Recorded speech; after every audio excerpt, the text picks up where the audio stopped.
Hey guys, so I'm in my other office and I just wanted to let you guys know what we're planning to do.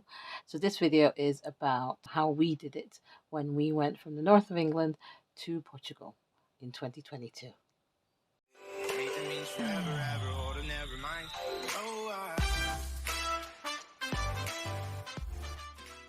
Hey, so I don't know if you can hear me or not properly, but this is me recording in my other office. Anyway, I'm going to go through some of the experiences we've had, some of the bits of information. I'm going to be looking over there because my computer's screen's got all my notes on it. But yeah, so maybe I might not be looking at the screen at all. I'll just, I don't know, put some video footage for you to watch of us traveling, and go through some of the tidbits that I thought was important for you to know when driving from England to Portugal. And yeah, and then don't forget to watch the next video because that will be our plan for our 2023 visit.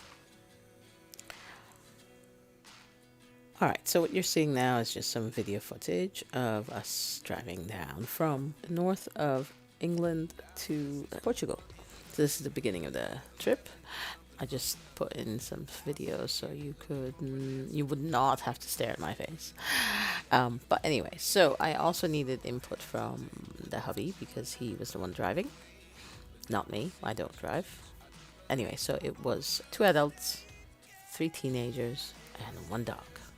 In order to get Pepper able to travel, we did have to take her to the vet, get her done some paperwork. Even though she had one of those European passports, it didn't count.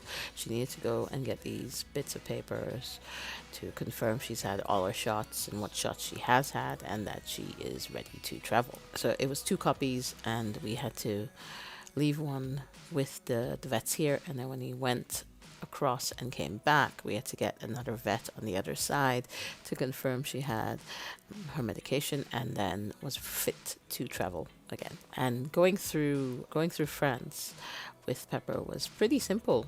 We didn't really need to do much. We took her into the check-in area and there were lots of dogs. She was pretty calm, really, surprisingly, because she's like not calm. But yeah, so that was straightforward. Before we left Sheffield, we did make sure that everything was, checked. The vehicle had its checks, and oil, brakes, etc. It was ready. It had its insurance. I think you need high visibility vests for everyone that's in the vehicle, including the dog. And we had them triangle things that you're supposed to have in case your vehicle breaks down, and the alcohol testing thing for France. You could use theirs, but they charge you like, I don't know, they overpriced. It's overpriced with them. So you are better off just getting one from Amazon or something like that. So we filled up before we left in Sheffield. Then we filled up again in Tours, then San Sebastian.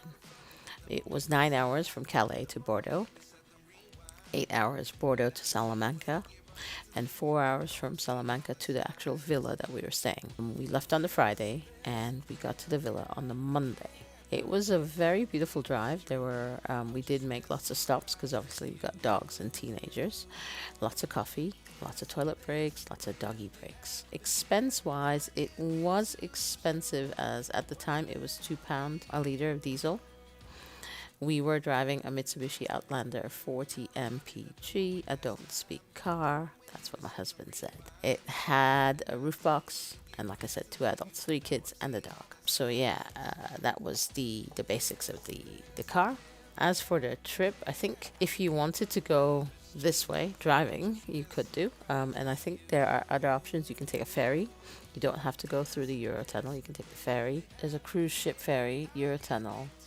And I think there are 2 cruise ships that you can take. So we were driving for long stints and then took breaks. When we first went, we did stop at Airbnbs in between for like a night. Go walk around the place and stuff like that. Had a look at the area. So we did do sightseeing, which you can see in some of the videos because we spent a certain number of hours there. And it says how long we were stopping there for. So you can check out that. And then The motorways and the service areas were spot on. Really good places to stop. I love them. I think they're so much better than in the UK. We did use Google Maps for our, to try and find the streets, the roads, etc., places to stop, tolls or non-toll roads.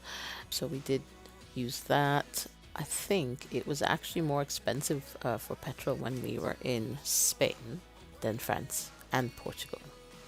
So that's something to just be aware of.